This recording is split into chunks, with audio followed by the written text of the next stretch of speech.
Hello everyone, আশা করছি তোমরা সকলে খুব ভালো আছো। আমিও খুব ভালো আছি। তো পিয়া সরকার চ্যানেলে তোমাদের সবাইকে জানাই অনেক অনেক ওয়েলকাম। আর নতুন একটি ভিডিওতে জানাই অনেক অনেক স্বাগত। তো সেদিনকে আমার কলকাতায় ছিল অনেকটা কাজ, আর আমি, আমার দিদি আর যাই হোক আমার ফ্রেন্ডসরা মিলে চলে গেছিলাম একটা কলকাতা কাজে। তো সেখানে কাজটা সারার পর একটা বিধ্বস্ত শরীর নিয়ে ভাবলাম চলো এত তাড়াতাড়ি যখন কাজকর্ম সব হয়ে গেছে কোথাও একটা ঘুরে আসা যাক। তো আমরা হঠাৎ প্ল্যান করে ঠিক করি যে আমরা সায়েন্স সিটিতে যাব। তো আমরা সায়েন্স সিটিতে গিয়েছিলাম। আর এখানে যখন গিয়েছিলাম ফার্স্ট টাইম, আমি অনেক দিন আগে গেছি, আমি যখন ধরো প্রায় 5-6-এ পড়ি তখন আমি একবার গিয়েছিলাম।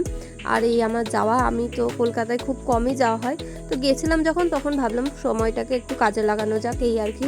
অনেক দিন কোথাও ঘোরাটোরা হয় না। তারপরে এখানে আসলাম, এসে ভেতরটা দেখছিলাম, সেই ছোটোবেলার সাথে এইটার সাথে কোনো কিছুই মেলাতে পারছিলাম না। সমস্তটা ঘুরে ঘুরে দেখছিলাম, আমার তো ভীষণ ভালো লাগছিল প্রতিটা জিনিস। আর আমাদের এই ভেতরটায় ঢুকতে টিকিটটা যত সম্ভব সামথিং লেগেছিল 70 থেকে 80 টাকা মতো। তো 70 থেকে 80 টাকা যখন দিয়েছি সমস্তটা একদম উসুল করে আসবো সেই ভাবনা চিন্তা নিয়ে ভিতরে ঢুকেছিলাম। তো এখানে আমি, আমার দিদি ছিলাম, আর যারা ছিল তারা ক্যামেরায় আসছিল না। তারপরে এখানে বিভিন্ন জায়গায় ঘোরাটোরার পর সমস্ত যে রাইডসগুলো আছে সেগুলো দেখছিলাম। তারপরে এখানে একটা হাতের বেশ কি একটা গেম হচ্ছিল, ওটা ওঠানোর, সেটা আমি চেষ্টা করছিলাম, কিন্তু এইদিকে একটা ফলস আর এইদিকে যে হাত দিচ্ছে তারই হচ্ছে। তো এখানে সবাই আমার হাতটা দেখে খুব হাসাহাসি করছিলো, ভীষণ হাতটা ছোট, তাই আমি ছোট মানুষ, আমার হাতটাও ছোট। তারপর চলে আসলাম এখানে একটা বল খেলা, এখানে পা দিয়ে চেপে ধরে রাখতে হচ্ছে, আর তার সাথে এই বলটা উড়ে আবার ওখানে একটা বাস্কেট বল বাস্কেট রাখা রয়েছে, ওখানে বলটা ফেলতে হবে। তো এগুলো সমস্ত কিছু যে যারা সায়েন্স নিয়ে পড়ো বা পড়ছে বাচ্চারা গেলে কি বলো তো, প্রত্যেকটা কিন্তু তথ্য সূত্র অনুযায়ী পাশাপাশি খুব সুন্দর করে ডিটেলসে লেখা। তো আমি লেখাগুলো তুলে নিই, তারপর আমি ওপরে গেছিলাম, ওপর থেকে নিচটা তো ভীষণ সুন্দর লাগছিল দেখতে। আর এই যে আমার দিদি যেখানে যাবে একটু তো ঢংচং করেই নেবে। তারপরে এখানেও আমি সব ঘুরিয়ে ঘাড়িয়ে দেখছিলাম আমাকে কীরকম লাগছে, নাকি ওটা আয়নায় নাকি, সমস্তটা যা ছিল সব ঘুরিয়ে ঘাড়িয়ে দেখছিলাম। তো ওপর থেকে জানো তো নিচটা দেখতে ভীষণই ভালো লাগছিল। তারপরে এখানে আরও অনেক ত্রিকোণ মিরর রয়েছে, এগুলো সব দেখছিলাম। আমাকে এক একটা মিরর তাকালে এক এক রকম হচ্ছে। তারপর এখানে বেশি সুন্দর লেগেছে যেটা আমার, সেটা হচ্ছে এই মাছগুলো দেখো, একদম বিউটিফুল। আমি তো জীবনে সমুদ্রে যাইনি, তো সমুদ্র গেলেও আমার তো মাছ দেখতে পারবো না, সমুদ্রের ঢেউ দেখতে পারবো। আর এগুলো সব সমুদ্রের মাছ নাকি অ্যাকোয়ারিয়ামের মাছ আমি তাও জানি না। বিভিন্ন দেশের মাছ ছিল এখানে, ওপরে লেখাও ছিল তাদের নাম, সম্বন্ধ, তাদের জন্ম, ঠিকানা, পুষ্টি, সমস্তটা লেখা। তোমরা যদি সায়েন্স সিটিতে যাও অবশ্যই তোমরা দেখতে পাবে। তো আমি অত সময় নিয়ে যাইনি, বিশেষ করে আমার ট্রেন ধরতে হবে, তাড়াহুড়োর মধ্যে দিয়েই গেছি আমরা, আর তাড়াহুড়োর মধ্যে দিয়ে চলে এসেছি, গরু দৌড় যাকে বলে সেরকম একটা ব্যাপার। তো এখানে মাছগুলো দেখতে আমার ভীষণ ভালো লাগছিলো, এক একটা মাছ যেন এক একটা সুন্দরী রমণী, ভীষণই সুন্দর। তোমরা ফোনে কতটা দেখে বুঝতে পারছো আমি জানি না, কিন্তু আমি সামনে থেকে ভীষণ ভীষণ একটা ভালো অনুভব করেছি, খুব সুন্দর। আমার এদের দেখে মনটা পুরো ভরে গেছে। আর সব থেকে আমার প্রিয় মাছ হচ্ছে এই মাছটা। এর তো ওজন প্রায়, তোমরা ফোনে কতটা বুঝতে পারছো আমি জানি না, এর ওজন প্রায় নাই নাই করে 5 থেকে তো 7 কেজি হবেই এ একা।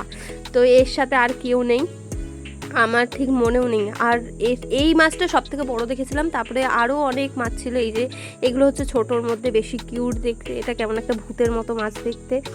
তো এই সমস্ত মাছগুলোই পুরো রাউন্ডটা দিয়ে যখন ওপর থেকে নিচে নামবে এরকম দেখতে পাবে। তারপর আমরা সেখান থেকে আবার আর একটা জায়গায় এসেছিলাম, এটা সেই ইসরো, সেই চাঁদে গেছে, সেই সমস্ত সব যন্ত্রপাতি আবিষ্কার যা আছে, সমস্ত করোনা ভাইরাস যা হয়েছে, হু আবিষ্কার করেছে, কি ভ্যাকসিন থেকে কি হয়েছে না হয়েছে, এখানে সেই সম্বন্ধে সমস্ত ডিটেলসটা ছিল। তো আমরা এবার সেখানে এসেছিলাম। তো এগুলো সমস্ত একটু ঘুরে ঘাড়ে বেশ ভালো করে দেখে নিচ্ছিলাম। এটা সেই চাঁদে গেছে সেই ইসরোটাই, তো এটাও ভালো করে দেখছিলাম। আর আমি অনেকটা হাঁপিয়েও গেছিলাম, পেটে নেই খিদে, পেটে খিদে, এইদিকে আমি এদিকে ঘুরে ঘুরে বেড়াচ্ছি, পেটে খিদে তাও মুখে হাসি নিয়ে ঘুরতে হবে, এরকম একটা জীবন। কি করব, ঘুরতে গেলে খাওয়া হয় না, হয় খেতে গেলে ঘোরা হয় না, এরকম একটা ব্যাপার। তো যাই হোক, এই দিনকের যাত্রাটা তো আমার একদমই মনে থাকবে। তারপর কি হয়েছিল একবার দেখো। বলো দাদা, কোথায় নিয়ে যাবো? বেশি তো যাস না, একটুখানি জায়গা। হ্যাঁ তো আমি কি বলবো, আমি যখন ভাবছিলাম আমি কখন বাড়ি যাব, আমার ঘোড়া একদম মাথায় থাক নিকুচি করেছি ঘোড়ার, তখন আমার দিদি এই গোলক ধাঁধার ভিতর ঢুকিয়ে দিয়েছিল। আমি তো কোন দিক ছেড়ে কোন দিক যাচ্ছি কিচ্ছু বুঝতেই পারছি না, এদিক যাচ্ছি তো এদিক, ওদিক যাচ্ছি ওদিক। একদিকে ভালোও লাগছিল আবার একদিকে ভয়ও মরছিল, এখানে ভূত টুত নেই তো, কোথা থেকে কোথায় এসছি, একটাও লোক নেই আমরা দুজন ছাড়া। তো যাই হোক অনেক হাঁপ ছেড়ে একদম দুজন মিলে বাইরে বেরিয়েছি, আর বাইরে বেরিয়ে দেখি বৃষ্টিতে একদম ছেঁড়াবেড়া কাণ্ড হয়ে গেছে চারিদিকে। আর আমার যে দোল খাচ্ছে পিছনের যে বাড়িটা দেখতে পাচ্ছ সেটা নাকি শাহরুখ খানের বাড়ি। তো অবশ্যই তোমরা যদি জেনে থাকো আমাকে একটু কমেন্টে বলো।